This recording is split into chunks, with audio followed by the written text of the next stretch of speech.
7 de la mañana con 35 minutos, 7 con 35 minutos en Punto Noticias, primera emisión. Saludamos ya con el político chileno Marco Enríquez, que está con nosotros vía telemática. ¿Cómo está, Marco? Buenos días.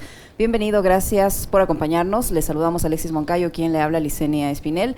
¿Qué efecto ha tenido en su país la revelación de los Pandora Papers que salpica al presidente Sebastián Piñera? Allá una ala de la política en Chile que pide el proceso para un eventual destitución del mandatario. ¿Cómo ha tomado la población esta revelación o ya no les sorprende, como es en el caso del Ecuador? Buenos días, bienvenido. Buenos días, encantado de estar con ustedes. Hemos pedido algunos la renuncia voluntaria del presidente de la República de Chile. En el caso de Chile, vale la pena explicar bien al pueblo ecuatoriano de qué se trata. Es un presidente banquero, les va a sonar parecido la similitud, de derecha, aún más parecido, que decide hacer un negocio y lo hace a través de las islas, de una guarida fiscal, lo denominado un paraíso fiscal. Pero lo agravante es que firma un contrato con sus hijos por 150 millones de dólares y establece la tercera cuota para un proyecto de alto impacto ambiental, de mucho daño a lo mejor de Chile, que es su talento humano y su biodiversidad. Decide entonces que la tercera cuota se pagará solo si Piñera es presidente y él favorece ese proyecto. Se hace un conflicto de interés de una obscenidad mezclado con el pago de impuestos fuera de Chile, mezclado con la prédica en Chile de la responsabilidad fiscal que él dice representar en contra de una política social protectora. Entonces, lo doloroso que es desde afuera que surge la noticia, la prensa chilena en general ha tenido un comportamiento como siempre vergonzoso y el debate está en internet, en las redes sociales, en algunos liderazgos públicos como el mío y otros que hemos pedido la inmediata renuncia. Ayer recién los candidatos más tímidos en estos temas, más calculadores, más vacilantes, se han sumado a la petición entonces de una destitución, una acusación constitucional que comenzará la próxima semana. Marco, un gusto saludarle como siempre y poder conversar con usted. Sorprendió en parte, digamos, que Sebastián Piñera esté dentro de esta investigación, digo, desde acá, porque hay una declaración de Piñera que la dio en un evento de Ecuador Libre al que fue invitado y que estuvo Guillermo Lasso. Esa declaración de Piñera la revisamos nosotros ayer. Esa declaración incomodó y mucho a Guillermo Lasso en ese evento público, donde Piñera dijo que debían eliminarse los paraísos fiscales, ¿no? Porque eran, digamos, pretexto para que existan movimientos ilícitos y demás. Ustedes han presentado varios personajes públicos, políticos, ciudadanos también, un pedido público para que Piñera renuncie. ¿Hay la sensibilidad del caso por parte del mandatario chileno y de su gobierno? ¿O han hecho como acá en Ecuador, que publicaron un comunicado escueto, una cadena nacional que duró 2 minutos y listo, san, se acabó? Y como tengo además a la prensa comprada, resuelto el problema. ¿Cómo está esa cosa allá en Chile? Idéntico como lo describes. Aprovecho de saludarte. Exactamente como lo describes. Lo mismo, un comunicado de prensa, una conferencia de prensa, 3 preguntas, respuestas escapistas y se acabó. Pero, ¿sabes? El problema de Piñera, a diferencia de Lasso, creo yo, es que a Piñera le quedan pocos meses. Y ya viene de acusaciones de gravísimas violaciones a los derechos humanos. Y ya hemos ganado las últimas 3, 4 elecciones. Por tanto, está más solo. No soy ecuatoriano, por tanto no me atrevería a analizar las debilidades, contradicciones, demonios, fortalezas de Lasso. En el caso de Piñera, creo que se le está abriendo un frente muy amplio, porque la propia derecha está avergonzada de él. Sus candidatos no alcanzan a la presidencia. Recuerda tú que en 47 días más elegimos presidente nosotros y un nuevo Congreso en medio de un proceso constituyente. Entonces, la estrategia de Piñera, para responder más derechamente, es exactamente la que describes, idéntica a la de Lasso. El escapismo, el control del sentido común, pero y aunque estamos algunas y algunos indomables que vamos a perseverar en pedir su renuncia, porque es impresentable. Fíjese que en Estados Unidos, por menos renunció Richard Nixon, por mucho menos se fue. Entonces, por escuchas telefónicas. Estamos hablando de un escándalo que fue portada de los diarios más influyentes del mundo y que ni siquiera es portada en los diarios chilenos. O sea, es humillar, insultar la inteligencia de un pueblo, pretender que esto va a terminar con el próximo escándalo, no tengo idea cuál vendrá, de que esta idea de que como una marea, una ola reemplaza otra ola. No, aquí hay que detenerse, escandalizarse y tomar medidas. Marco, pero es voluntad del presidente Piñera, en este caso, renunciar o no. Si él no lo hace, él va a salir ileso de todo eso, terminará su gestión y pasará este tema al olvido. Y cómo esto, esta forma de actuar de estas personas que poseen tantos recursos y los esconden para evadir el pago de impuestos, contribuye a generar inequidad en los países, en este caso en Chile. Más o menos, se nos va a quedar tan así porque al haber acusación constitucional, como le decía antes, como está solo, de repente en un mes más usted lo tiene destituido. No sé si en Ecuador se dice de repente. Probablemente, sí. Quizás, a lo mejor, no sería tan optimista para él, para serle honesto esta vez. Creo que ha salvado de todo, pero creo que esta vez gratis no va a ser. Y respecto, efectivamente, en América Latina se calcula en 300.000 millones de dólares de elevación fiscal. Entonces estamos conociendo una pequeña parte todavía. Creo lo interesante es que cada día nuestros pueblos se transforman en mejores economistas, porque ya entendieron que la economía tiene una parte financiera muy compleja, pero hay una economía que no es mera matemática, hay un elemento moral en la economía, sino es matemática, no es 2 más 2 son 4.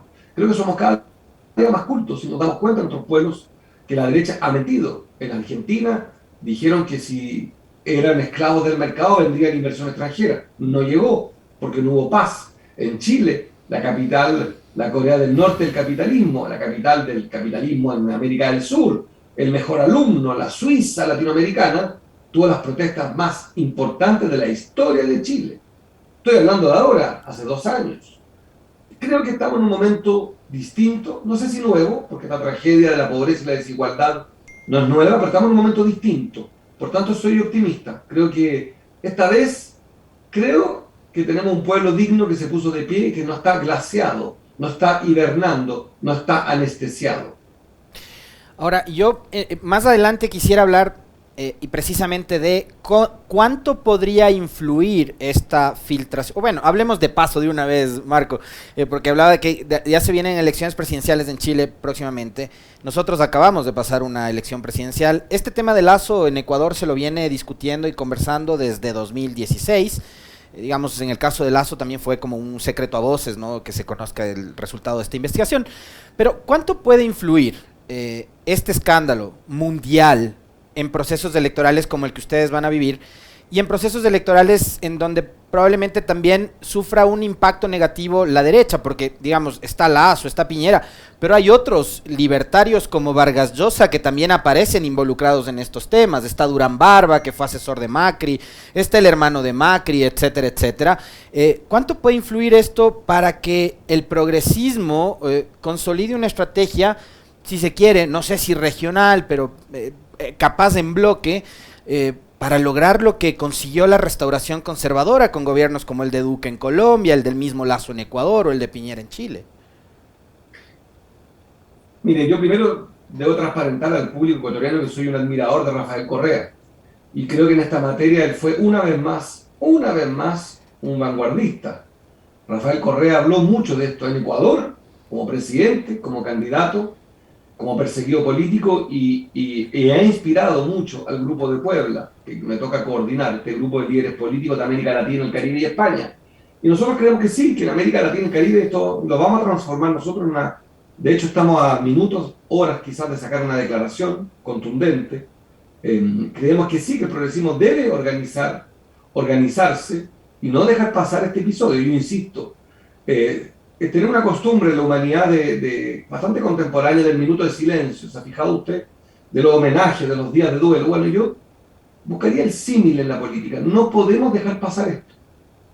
Piñera, en el caso de Chile, soy legítimo en mi país, pero como coordinador del Grupo de Puebla, me toca también una cierta participación del debate público en América Latina y el Caribe. No pueden quedar impunes. Es inmoral lo que está ocurriendo. Da lo mismo si es legal o no. En este caso es inmoral. ¿Sabe por qué? Porque hay una palabra que se llama pandemia. Estamos hablando de la pandemia, en pandemia. Es un momento donde, todos lo sabemos, América Latina y el Caribe somos el continente del retraso, del rezago. El continente más maltratado del mundo, somos el 8% del mundo y aportamos el 30% de los muertos de la pandemia. Es inaceptable y tienen que los presidentes, altos funcionarios, asumir su responsabilidad en los términos que correspondan. En el caso de Chile no tengo duda que es penal, no tengo duda que es política. En el caso de Ecuador lo determinarán los y las ecuatorianas. Pero no podemos, yo llamo a la indignación continental, y también una crítica a los medios de comunicación de nuestros países. Avergüéncense de que sean un diario norteamericano y un diario español y que puso en portada, y ustedes, prensa escrita, no fueron capaces ni de preguntar, ni de investigar, ni de ponerlo en portada. Tengan vergüenza. Yo estoy casado con una periodista, probablemente una de las más conocidas en Chile, y le puedo decir, el periodismo es un trabajo investigativo. Si no, no es solo preguntar y opinar. Ustedes, los periodistas, tienen un deber. Ese es su deber, y buena parte de ustedes no lo han cumplido. Hoy día están al aldere, tal como contra nosotros, los políticos. Han hecho una ofensiva fascinante, investigativa. Bueno, ahora les exigimos que con el poder cumplan con sus años de estudio, investiguen, denuncien. Aquí se trata de 3 presidentes de la República. No hay color político que valga. Lo de República Dominicana nos duele. A mí me duele, hablo a título personal.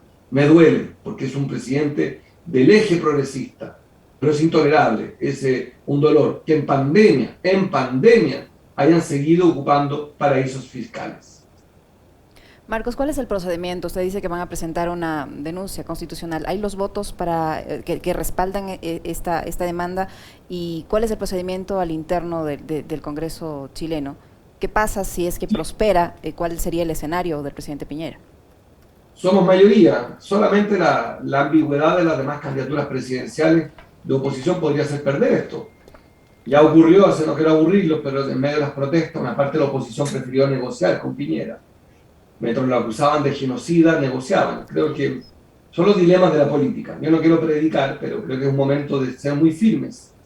Y hago un llamado en eso en todos los países, a ser implacables. No, insisto, ¿sabe? No sé si a ustedes les pasa que en las redes sociales, en la prensa, cada día, el día se divide en 10 momentos, de 6 a 8 de la mañana, de 8 a 10, y una noticia se come a la otra. ¿No es cierto? Eso nos pasa a todos. Ya, no sé, en 6 horas más estaremos probablemente con otro escándalo. Descubriremos, no tengo idea, de que hay un daño medioambiental, que en el canal de Suez, no tengo idea, se cortó un barco. O se cae Facebook. O se cae Facebook, y mañana no tengo idea. Por favor, a esto tomémosle el peso. Pero no tenemos. Marco, pero ahí un tema a discutir también es la construcción de las agendas, ¿no? Porque yo lo decía irónicamente, la caída de las redes sociales, pero qué coincidencia que justo se caen las plataformas de Facebook, de Instagram, de WhatsApp y demás, un día después de que se conoce la información de esta filtración, ¿no? Vaya coincidencia. Y son precisamente las redes sociales también las que van generando la agenda y la discusión de los temas. En Ecuador está pasando algo, y quiero también la opinión de Marco Enríquez y conocer si es que en Chile ocurre lo mismo, en donde los medios de comunicación y los influencers que están tratando de defender y de sacarle a Guillermo Lasso de esta ola que le va arrastrando, sosteniendo de que los paraísos fiscales no son el infierno per se, de que no es algo malo, y de que si yo tengo plata y creo que el Estado me consume mis recursos, mi riqueza y todo lo que he generado con mi emprendimiento, es lo mejor llevarme la plata a un paraíso fiscal y no tributar. Acá nos están metiendo el cuento de que lo que ha hecho Lasso finalmente termina siendo legal y además legítimo. No sé si lo mismo ocurre en Chile, Marcos. Nosotros tenemos un debate mucho más pobre, porque aquí, no sé cómo, no me atrevo a las comparaciones, siempre son odiosas, pero comparar es tradicional, pero es fascinante. Es un deporte muy entretenido. Y en el caso de Chile, te diría que mi impresión, pero me dirán lo mismo los ciudadanos, hombres y mujeres de bien del Ecuador, probablemente. El control de los medios es muy alto. Entonces el debate todavía es un debate muy confuso, lo que yo quisiera aprovechar este minuto es que se trata de presidentes, es que no, yo insisto, que además tienen poder ellos, decisorio sobre los impuestos. O sea, es que es muy grave, porque efectivamente tenemos que ser capaces de distinguir al empresario, al ciudadano, al ministro de Finanzas de Brasil, Pablo Guedes, que está metido. Pero se trata de los presidentes, el primer esclavo de la nación. O sea, es el primer funcionario de la nación, es el número uno. No, es que no es perdonable, no, que insisto en la gravedad. No, es que ellos son además predicadores. En el caso de Piñera y la derecha continental, han predicado. No nos olvidemos que al señor Lula lo metieron injustamente preso por una reparación de un departamento que no era de él. Y se comió 2 años de cárcel. 2 años. ¿Y qué dijeron Lasso y Piñera? Se le acabó el internet para denunciar esa injusticia. No. Si aquí no es un asunto de principios. Se trata de presidentes corruptos. En el caso de Chile, donde soy legítimo, mido mis palabras. Un presidente vinculado a un hecho de corrupción. Punto. Ahora, ya le conocíamos 20 y mi pueblo tendrá que preguntarse por qué lo eligieron 2 veces. Yo competí contra él 2 veces. 2 veces lo prefirieron a él. Y las contradicciones, Marco, y las contradicciones, porque además, digo, en el caso del presidente Lasso, para que conozca también un poco de cómo se está vendiendo el ahora presidente, qué bueno coincidir en eso, porque el día lunes en mi comentario decía que acá hay que separar lo que fue el discurso y el relato del ciudadano Lasso en su momento, del banquero Lasso y del presidente Lasso, ¿no? Claro. Porque al final termina siendo la misma persona, pero resulta que ahora esa persona que es ciudadano y que es banquero al mismo tiempo y que fue candidato, ahora es el que gobierna este país. Y este gobernante le dice al país que él en todos los periplos, por México, por España, por Estados Unidos, a donde ha ido en estos 4 meses, va a traer inversiones. Entonces la duda que me planteo es, cuando él se siente a hablar con los empresarios y les diga, oye, te invito a que vengas a invertir en el Ecuador, yo me imagino que el empresario le va a decir, oye, pero si tú mismo no tienes tu plata, tus recursos, tus inversiones en el Ecuador, ¿cómo me llevas a mí a que confíe en tu país? Exactamente, que no sé cómo decirlo. Hay un libro de un gran filósofo, creo que se murió de 90 años, que se llamaba Indígnese. De ahí viene el movimiento de los indignados en España, es un filósofo. Léanlo, es corto el libro, sobre indígnese. De ahí vienen los indignados. Yo repetiría esa fórmula, ¿no? Hay que indignarse. No dejen pasar, pueblos de América. No dejemos pasar. No lo dejemos pasar, porque además se calcula, según la Comisión Económica para América Latina y el Caribe, en 300.000 millones de dólares la evasión fiscal. O sea, toda la economía de Chile, que es una de las economías más ricas del continente, la nuestra, toda la economía del año, el Producto Interno Bruto nuestro al año, se lo roban. No lo pagan donde deben. Entonces yo sería, insisto, es impresentable. Y por eso es que ahora como Grupo de Puebla me permito cambiarme de pasaporte como el coordinador del Grupo de Puebla. Nosotros creemos que esto es un enorme asunto, porque nos lleva al otro debate. Hay un problema de deuda en el continente, y hay un problema de ingresos fiscales, y hay un problema de demanda al alza. Hay una propuesta de renta básica universal provisoria, de subsidiar a nuestros pueblos en los tiempos de pandemia, y toda la derecha nos respondió que eran propuestas populistas, pero en realidad eran presidentes que mentían, que les parecía populista porque afectaba sus fortunas, porque si tan solo se dejaran de evadir impuestos en las guaridas fiscales, tendríamos los exactamente 300.000 millones de dólares que se irían directamente a los más pobres. Entonces es muy grave y tiene el rango que usted dice, un rango moral, pero yo no soy obispo ni quiero serlo, ni santo, tampoco me interesa, soy un animal político y por tanto en las coordenadas de la política corresponde la renuncia, que en mi caso de Chile asuma sus responsabilidades al más alto nivel, quien está vinculado a un hecho de corrupción. Sebastián Piñera. Marcos, qué efecto cree usted que va a tener este escándalo, pese a todo el cerco mediático que tiene en Chile y que tiene acá también, pero en el caso de Chile, qué efecto puede tener esto en el resultado de la elección? ¿Alguno de los candidatos se va a ver favorecido por este escándalo indirecta o directamente? Bueno, yo soy candidato a presidente hace 8 días. Llegué al último, después de mucha guerra jurídica. Tengo el 5% de la intención de voto. Aspiro a esto, a transformarlo también en una enorme causa para mi pueblo. Explicarle que la decencia tiene que estar y lo voy a poner sobre la mesa. Pero hay otros candidatos de oposición que yo respeto y espero también. Lo que pasa es que los demás han sido más ambiguos. No están convencidos de pedirle la renuncia a Piñera, pero ahí eso es política interna, tenemos matices, pero lo digo fraternalmente. No quisiera repetir el error que aprendimos de Ecuador los chilenos, de que la oposición se puso en disputas, que también esa división permitió la llegada de la derecha nuevamente al Ecuador. Entonces, siempre yo insisto con Guillaume Long, con Andrés Arauz, con Rafael Correa, con Gabriela Rivadeneira, con Ricardo Patiño, miembros del Grupo de Puebla, siempre tengo en mi cabeza, en el caso de Chile, grabado en la frente, la unidad. Y el aprendizaje de la derrota en Ecuador es también para mí una luz. Y entonces, por tanto, tengo diferencias con la oposición, pero mido mis críticas, porque me interesa en segunda vuelta, en el mes de diciembre, que estemos juntos.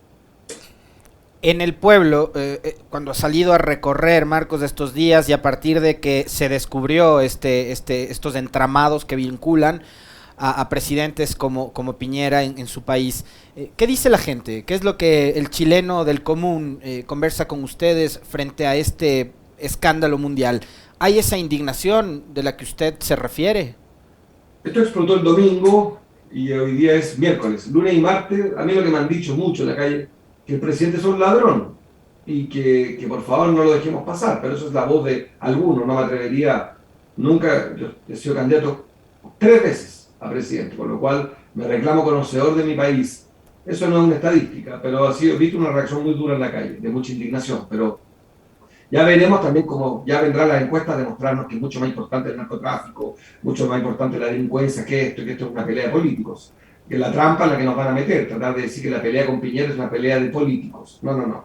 Se trata de alguien que está vinculado a un hecho de corrupción. Quisiera insistir, en el caso de Chile, este presidente firmó una cláusula por 50 millones de dólares que él, como presidente, en su propio negocio privado, él tenía que autorizar. O sea, él tomó una decisión administrativa que dependía de él para beneficiar su negocio en las Islas Vírgenes.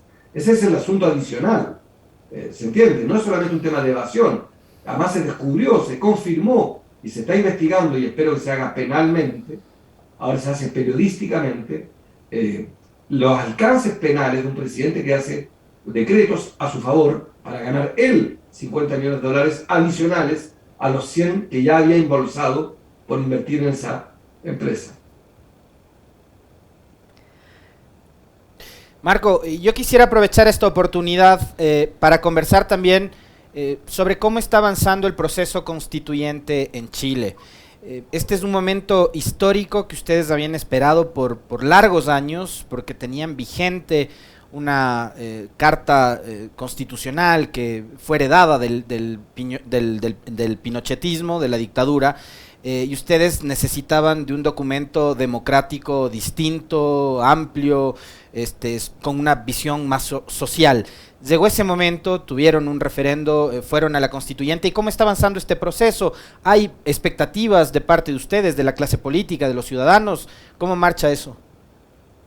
Así es, yo tengo la esperanza de que sea un gran resultado. Faltan 10 meses para que termine y creemos, y yo soy un optimista, creo que es un lindo momento creativo. Hemos esperado 210 años, en la primera constituyente de nuestra historia y es un momento emocionante.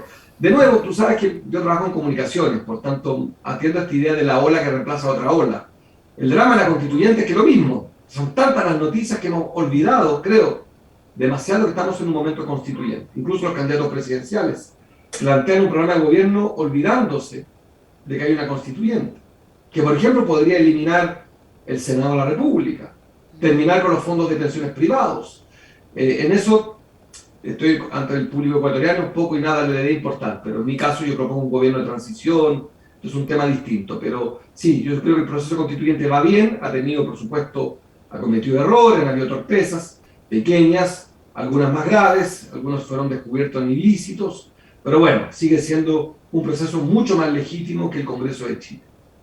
¿Y se podría aprovechar esa coyuntura, Marco, para poner una prohibición sobre el tema de los paraísos fiscales también en la nueva Constitución de Chile? Así lo esperamos, así lo deseamos. Y es una buena idea, se la voy a robar en este mismo minuto. Porque en teoría acá se hizo una consulta popular en la que se prohibía que las personas que aspiran a tener un cargo público, un cargo de elección popular, tengan recursos en paraísos fiscales. Y mire usted las novedades que tenemos también en el Ecuador con esta revelación.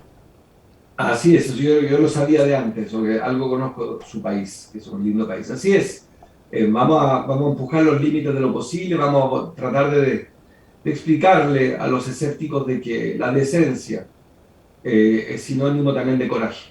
Ser decente también es un acto de coraje. Y creemos que tenemos hoy día, en el caso de esta denuncia, políticos indecentes. Es momento de trabajar también en la región, Marcos, para reforzar el espíritu democrático de la ciudadanía, de las organizaciones políticas, de los actores políticos, porque hay, y digamos, yo noto desde que hubo esa explosión social del año 2019 en países como Ecuador, como Chile, como Colombia también, ahora que en abril se reprodujeron nuevamente protestas reclamando precisamente sobre y en contra de los recortes al sector público, el gasto público, la inversión pública y demás. Veo que la democracia finalmente termina debilitándose en este proceso. ¿Y qué es lo que se debe hacer para precisamente proteger que no es el sistema perfecto, pero probablemente es el menos malo de todos los sistemas de gobierno? Bueno, yo creo que tenemos una crisis democrática, porque una cosa es la democracia política, otra cosa es la democracia económica. Y la democracia económica es igual de importante que la democracia política. No es solamente un problema de el derecho a alimentarse y de manera justa en países que tienen recursos como los nuestros, no son ilimitados, pero hay recursos para cumplir ciertas necesidades básicas. Lo cierto es que es de toda justicia que discutamos y fortalezcamos la democracia en todos sus sentidos. Yo creo que efectivamente América Latina y el Caribe es una tierra hoy día agitada, golpeada por el narcotráfico, desafiada por la inmigración, la desigualdad, la pobreza. E insisto, Chile, que era la joya de la corona para Estados Unidos, se cae de esta economía de cartón piedra. Por tanto, si Chile no resistió y en medio de la pandemia, a mí me parece que lo que viene en materia democrática es muy preocupante. Ya usted tiene un salvaje, porque no, un bárbaro, ¿cómo es? Salvaje es pre-civilización, me refería a Bolsonaro. Salvaje es pre-civilización, bárbaro es post-civilización. Un bárbaro, digamos, porque yo creo que es post-civilizacional. Tenemos un bárbaro en la economía más grande de Brasil. No voy a calificar al presidente de Ecuador porque no me corresponde, pero en el caso de Brasil, con todas sus letras, me parece que él en ese caso tenemos un bárbaro, y por suerte en menos de un año más hay elecciones en Brasil, con lo cual, sin querer disminuir la importancia de Ecuador, Chile, los países, o Paraguay, que tenemos, Honduras, que tenemos elecciones, creo que va a ser también muy gravitante el que Brasil vuelva a tener un presidente decente. Muchísimas gracias, Marcos, por su tiempo, por la información que nos ha proporcionado y este análisis sin duda interesante. Marco Enríquez, fundador del Grupo de Puebla y flamante candidato a la presidencia de Chile, que ha estado con nosotros. Muy amable, muchas gracias.